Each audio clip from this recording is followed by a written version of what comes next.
भाजपा सांसद रामस्वरूप शर्मा के निधन के बाद आज होने वाली पार्टी की संसदीय दल की बैठक रद्द कर दी गई। एक समाचार एजेंसी ने दिल्ली पुलिस के हवाले से जानकारी दी है कि रामस्वरूप शर्मा की मौत कथित तौर पर आत्महत्या के कारण हुई, जिसकी जानकारी पुलिस को भाजपा सांसद के एक कर्मचारी के द्वारा मिली। जिसके बाद पुलिस गोमती अपार्टमेंट्स पहुंची तो भाजपा सांसद वहां फंदे से लटके हुए मिले और दरवाजा अंदर से बंद था।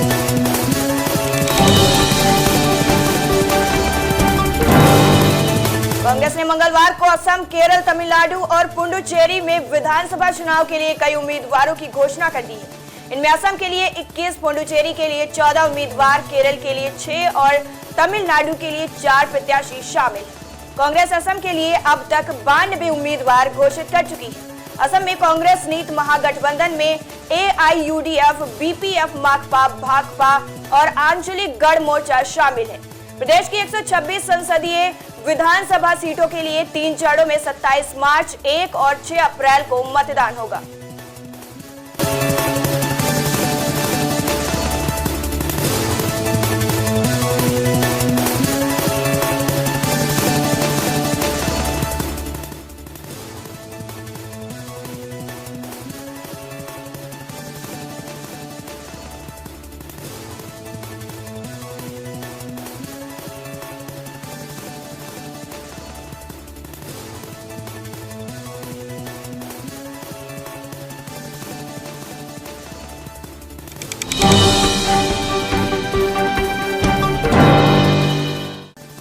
बैंकों के निजीकरण पर कांग्रेस नेता राहुल गांधी के ट्वीट का वित्त मंत्री निर्मला सीतारमण ने मंगलवार को करारा जवाब दिया।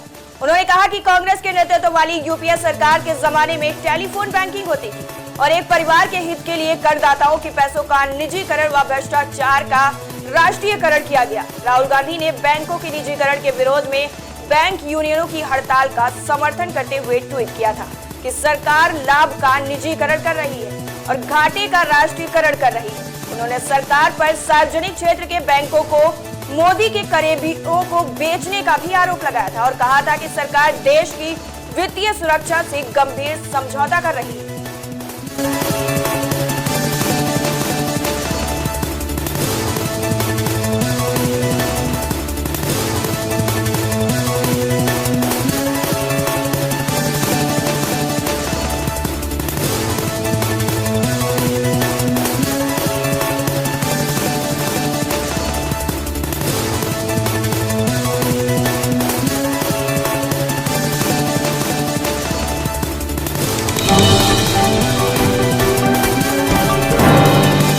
राज्यसभा ने मंगलवार को medical termination of pregnancy amendment bill 2020 को मंजूरी दे दी है। लोकसभा पहले ही इस बिल को पास कर चुकी है। इस विधेयक के तहत गर्भपात की अधिकतम मंजूर समय सीमा मौजूदा 20 हफ्तों से बढ़ाकर 24 हफ्ते कर दी गई है। स्वास्थ्य मंत्रालय और परिवार कल्याण मंत्री हर्षवर्धन ने सदन में विधेयक पर हुई चर्चा का जवाब देते हुए कहा कि इसे व्यापक विचार विमर्श कर तैयार किया गया है। यह विधेयक लंबे समय से प्रतीक्षा की सूची में था और लोकसभा में पिछले साल ही पारित हो चुका है। वहां यह विधेयक सर्वसम्मति से पारित हुआ था।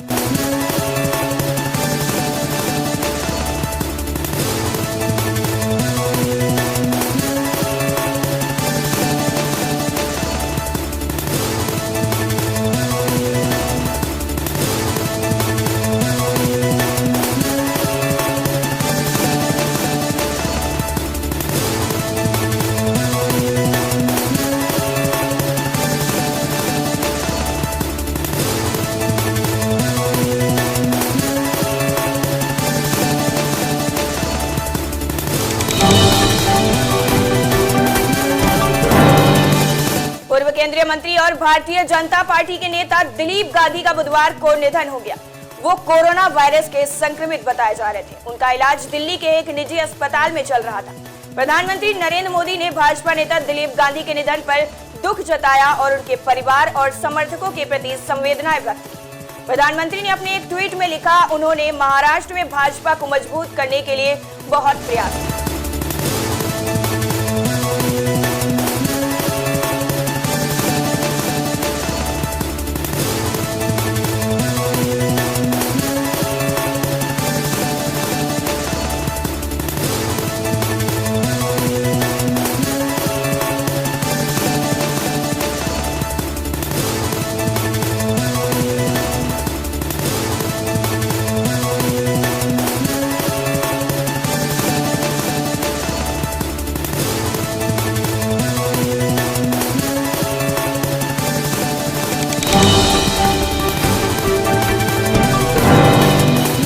प्रदेश के छतरपुर में बीती रात कुछ अज्ञात लोगों द्वारा कांग्रेस के एक लीडर को गोली मार दी गई।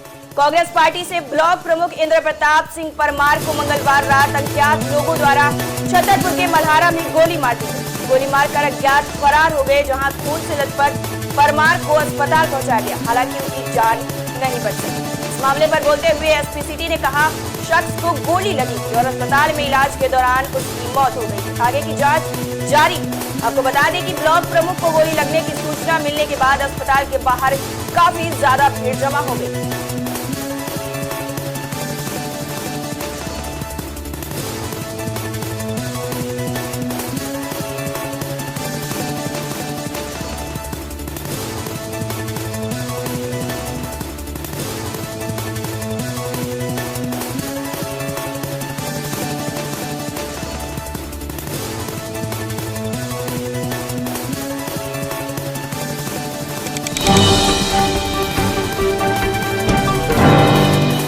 भारत के साथ लद्दाख सीमा पर तनातनी और अमेरिका के साथ चल रहे तनाव के बीच चीन ने अपना रक्षा बजट प्रस्तुत कर दिया है, जिसमें उसने भारी वृद्धि भी दर्ज की है। चीन का यह रक्षा बजट भारत के रक्षा बजट से 3 गुना से भी ज्यादा है। चीन का घोषित रक्षा बजट गत वर्ष की तुलना में 6.8% ज्यादा है। चीन का वर्ष 2020 का रक्षा बजट 196 अरब डॉलर का था। चीन द्वारा उसके सैन्य खर्चों में ये बढ़ोतरी ऐसे समय पर की गई है जब एलसी पर पिछले लगभग 10 महीने से चल रहा तनाव सैनिकों की वापसी के समझौते के बाद कम होने लगा है। इतना अवश्य है कि चीन का अमेरिका के साथ सैन्य और राजनीतिक तनाव बढ़ता जा रहा है। शायद इसीलिए चीन के रक्षा बजट ने पहली बार $200 अरब के आंकड़े को पार कर दिया है।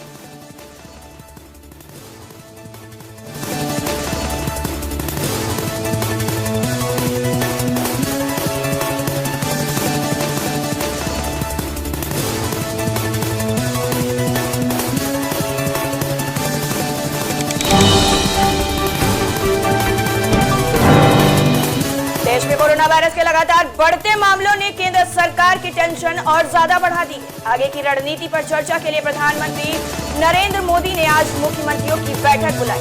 पीएम मोदी वीडियो कॉन्फ्रेंसिंग के जरिए मुख्यमंत्रियों के साथ बातचीत की। इससे पहले भी कोरोना महामारी के बीच प्रधानमंत्री इस तरह से मुख्यमंत्रियों के साथ बातचीत करते रहे।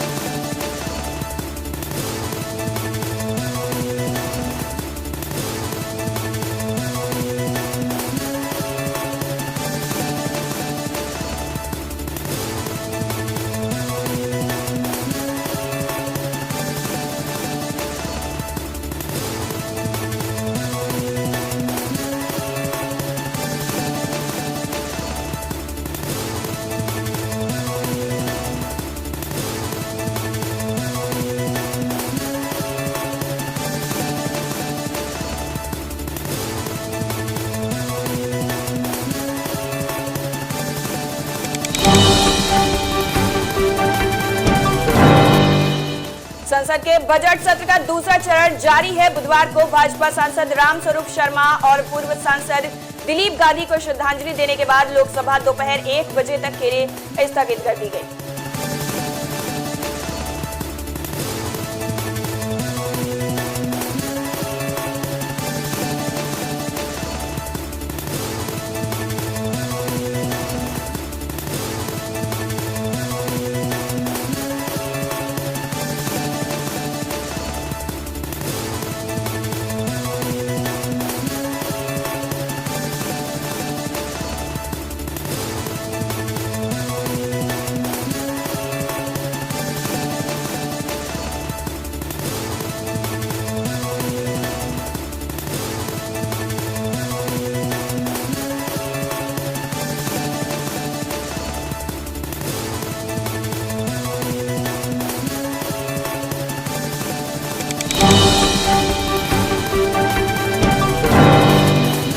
प्रधानमंत्री नरेंद्र मोदी ने मानव जाति को बचाने और उसकी बेहतरी के लिए प्रकृति से प्रेम करने को जरूरी बताया है।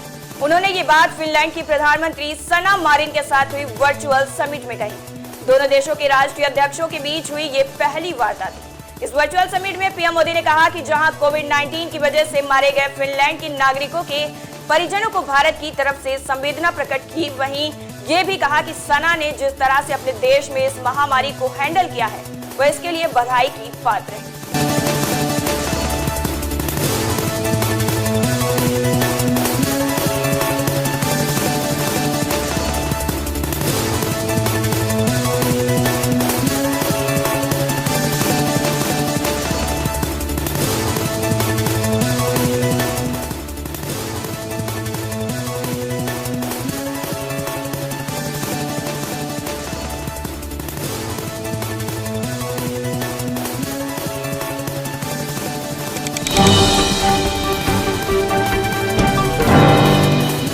पटना के शातिर चोर आम लोगों को तो चूना लगाते ही रहे। इस बार उन्होंने नगर निगम को ही अपना निशाना बना लिया है।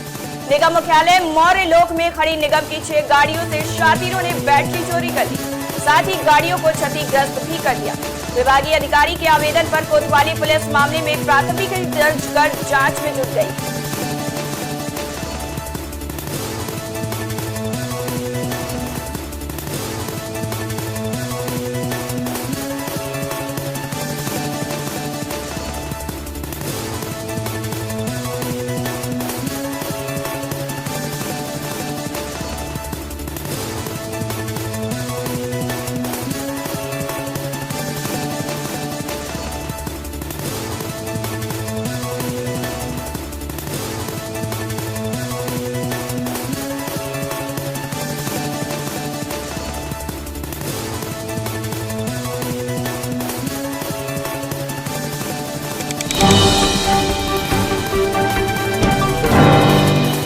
पुलिस की अनदेखी से शोधों के हौसले और ज्यादा बुलंद होते जा रहे हैं। कन्नौज में शोधे द्वारा छात्रा को सरेरात दौड़ाने की घटना के दूसरे दिन ही हमीरपुर के खोड़ंग में छात्रा को बदनीयती से खींचने का मामला सामने आया है। कॉलेज जा रही एक छात्रा को 3 शोधों ने खींचने का प्रयास किया और विरोध पर ब्लेड मारकर जख्मी कर दिया। आसपास खेत में काम कर रहे किसानों के आने पर शोधे फरार हो गए। पुलिस घटना की जानकारी से इनकार कर रही है और गश्त करने की बात कह रही है।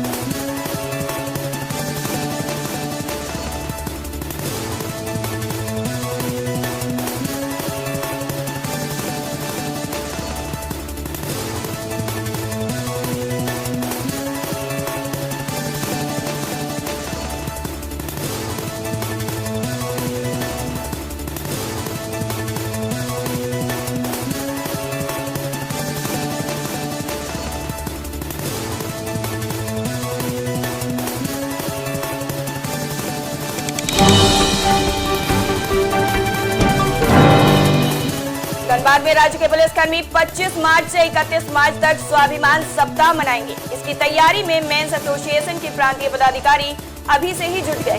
स्वाभिमान सप्ताह मनाने के दौरान ही 27 मार्च को राज्य के सभी जिला शाखा के पदाधिकारियों को, चाहे वो क्षेत्रीय मंत्री हो या फिर कार्यकारिणी प्रबंधन कार्यकारिणी के सदस्य, सभी को रांची बैठक में भाग लेने के लिए आमंत्रित किया गया। प्रांतीय नेताओं ने रांची में 1 दिवसीय कार्यक्रम भी आयोजित किया है।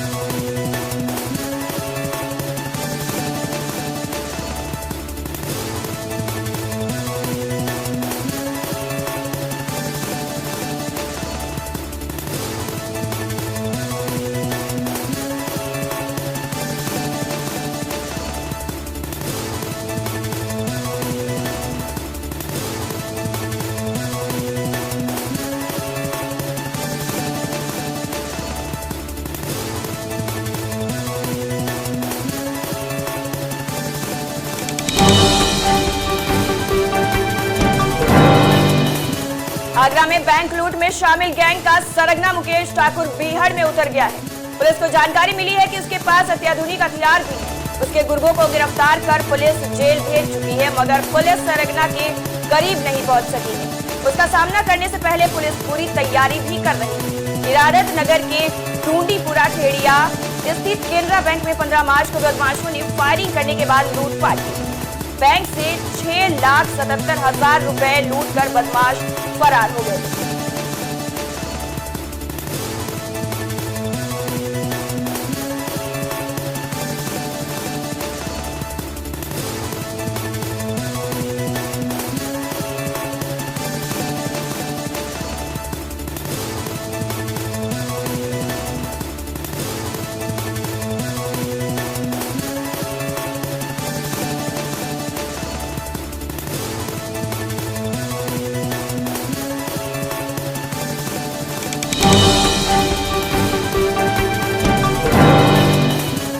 विश्वास इंसान को किसी भी हद तक ले जा सकता है। इसका ताजा उदाहरण महानगर के थाना बस्ती बावा खेल इलाके में देखने को मिला है। मांगलिक बेटी के विवाह में बार बार रुकावट पैदा होने पर उसके परिवार ने 13 साल के बच्चे की बेटी से शादी करवा दी, फिर उसके मरने का मातम भी मनाया, जिसमें बाकायदा दुल्हन ने अपने गहने और चूड़ियां फोड़ी और विलाप किया। बच्चे ने यह सारी घटना अपने घर जाकर सुनाई।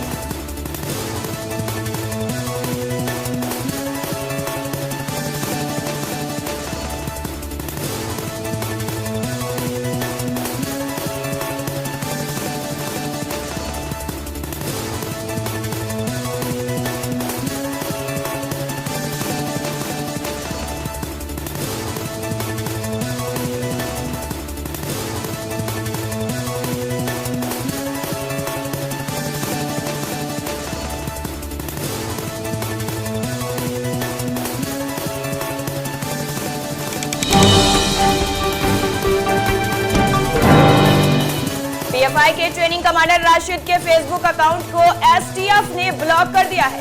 उर्दू में लिखे उसके पोस्ट का प्रिंट आउट निकलवाकर हिंदी में अनुवाद कराया जा रहा है। खाते में रकम ट्रांसफर करने वाले लोगों से भी पूछताछ होगी। 26 जनवरी को मुंबई से आने वाले के बाद 11 मार्च तक आखिर वो कहां रहा, किससे मिला, इसकी भी जानकारी पुलिस जुटाने में लगी।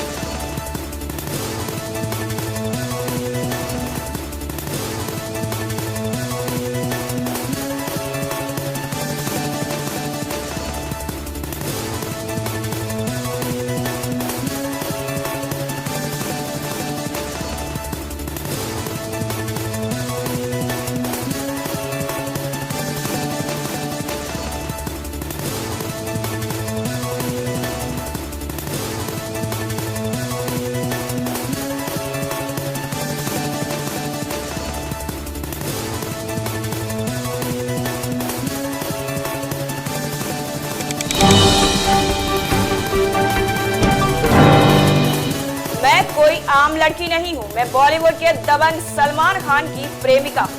सलमान ने मुझसे शादी करने का वादा किया है। वो कई बार मुझसे मिलने पटना भी आ चुके हैं। अब मुंबई के बीच पर उनसे मुलाकात करनी। कुछ ऐसी ही बातों के साथ मंगलवार को हेल्पलाइन में एक महिला ने जमकर हंगामा काटा। पटना के सिपारा इलाके की रहने वाली 26 साल की एक शादीशुदा महिला ने खुद को सलमान खान की प्रेमिका घोषित कर उनसे मिलने का हर प्रयास किया। हेल्पलाइन के अधिकारियों ने जब उसकी बात मानने से इनकार कर दिया तो उसने परिसर में हंगामा करना शुरू कर दिया। महिला की मानसिक स्थिति को देखते हुए काउंसलिंग के बाद हेल्पलाइन के अधिकारियों ने उसे घर वापस भेज दिया।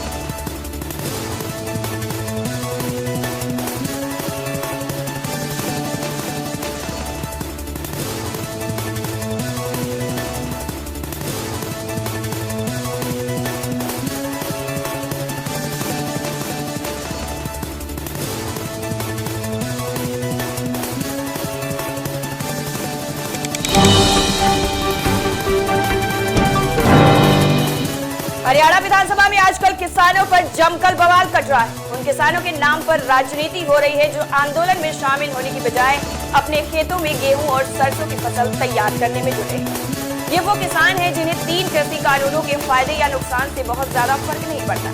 किसी को अगर फर्क पड़ रहा है तो उन राजनेताओं जो इन आंदोलनकारियों को उकसाने का कोई भी मौका हाथ से नहीं जाने दे रहे हैं।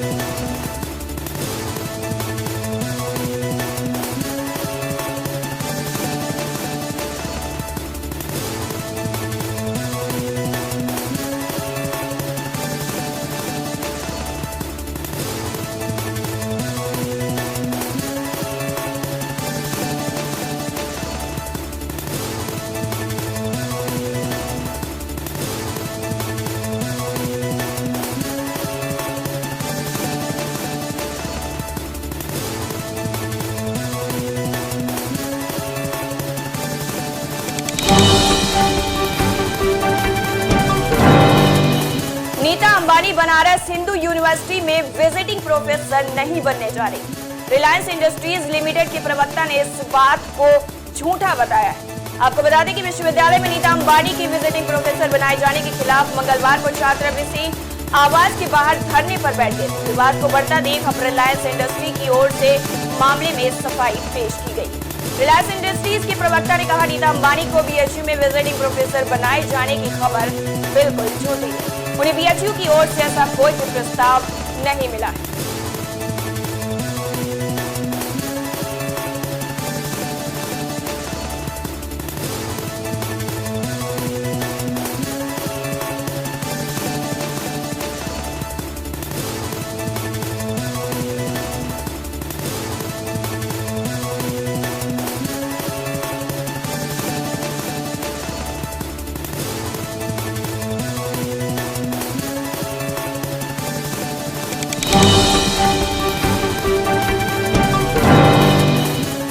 वायु गुणवत्ता का आकलन करने वाली स्विस संस्था IQAir की तरफ से जारी वर्ल्ड एयर क्वालिटी रिपोर्ट 2020 ये बताती है कि हम जिस हवा को जिंदगी समझते हैं वो वास्तव में हमें मौत के करीब ले जा रही है। सूची में शामिल दुनिया के 30 सर्वाधिक प्रदूषित शहरों में 22 भारतीय हैं। दिल्ली दुनिया की सर्वाधिक प्रदूषित राजधानी शहर होने के साथ साथ टॉप 10 में भी शामिल है। हालांकि पिछले साल 2019 के मुकाबले दिल्ली की वायु गुणवत्ता 15% सुधरी। सर्वाधिक प्रदूषित देशों में पाकिस्तान, बांग्लादेश व भारत क्रमशः पहले, दूसरे व तीसरे स्थान पर रहे।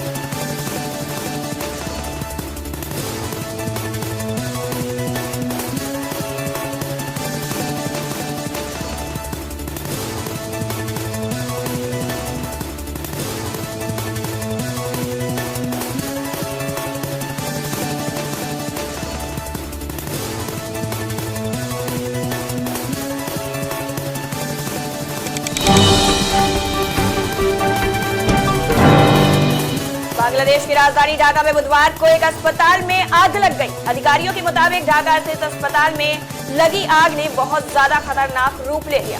आपको बता दें कि आग के कारण 3 कोरोना वायरस रोगियों की मौत हो गई। अस्पताल के निदेशक नजमुल हक ने कहा कि अस्पताल की गहन चिकित्सा इकाई में वेंटिलेटर का इस्तेमाल कर रहे मरीजों की आग लगने से मौत हो गई। अग्निशमन सेवा के एक अधिकारी ने कहा कि आज स्पष्ट नहीं हो पाया है कि आग लगने का आखिर कारण क्या रहा।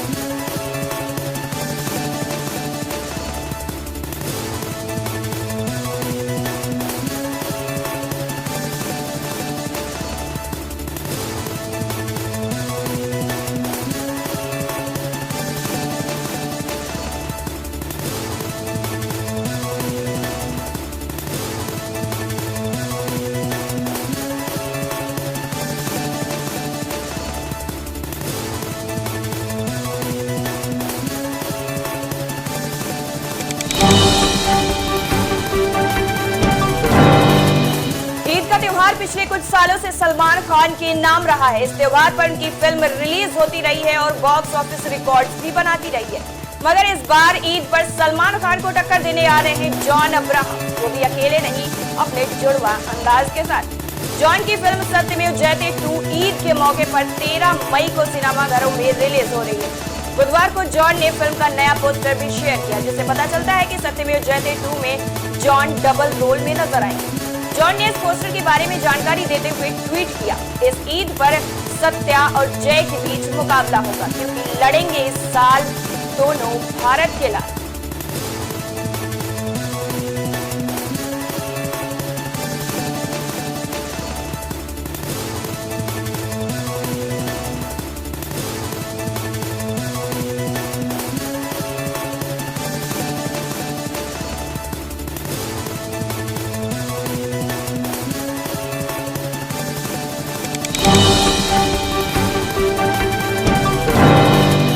बॉलीवुड में नेपोटिज्म पर हमेशा से कई सितारे खुलकर बोलते रहे। अब तक बहुत से सितारे ऐसे हैं जो नेपोटिज्म को लेकर अपने अनुभव साझा कर चुके हैं। अब बॉलीवुड के दिग्गज अभिनेता, निर्माता, निर्देशक दीपक तिजोरी ने भी बॉलीवुड में फैले नेपोटिज्म को लेकर बड़ी बात बोली है, जिसकी काफी चर्चा भी हो रही है। दीपक तिजोरी आशिकी, दिल है कि मानता नहीं, खिलाड़ी और जो जीता वही सिकंदर सहित कई हिट फिल्मों में सह कलाकार की भूमिका निभा चुके हैं। उन्होंने 90 के दशक में बॉलीवुड में अपने करियर की शुरुआत की थी। अब दीपक तिजोरी ने बॉलीवुड में फैले नेपोटिज्म को लेकर कहा है कि यह फिल्म इंडस्ट्री में ओवररेटेड है।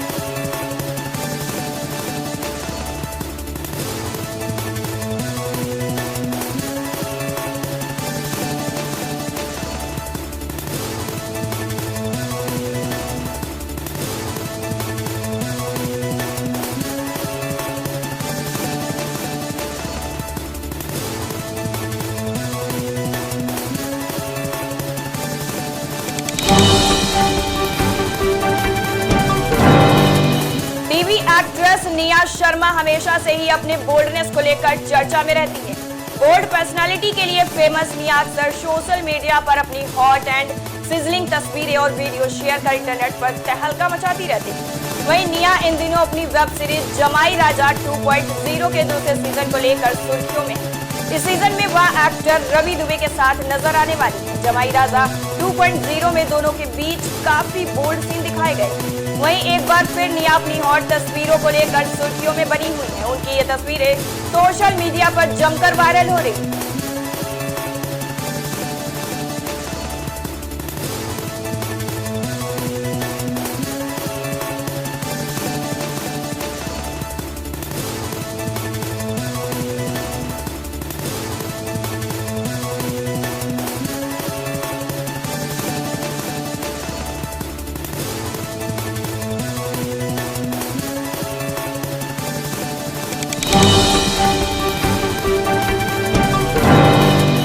विराट कोहली की कप्तानी में टीम इंडिया को इंग्लैंड के खिलाफ तीसरे T20 मुकाबले में 8 विकेट से हार मिली और मेहमान टीम ने सीरीज में 2-1 से बढ़त हासिल कर ली। इस हार के बाद एक बार फिर से टीम सिलेक्शन को लेकर काफी बातें की जा रही है। तीसरे मैच में सूर्य कुमार यादव को बाहर कर दिया गया, जो कि दूसरे मैच का हिस्सा थे और वो एक भी गेंद नहीं खेल पाए थे।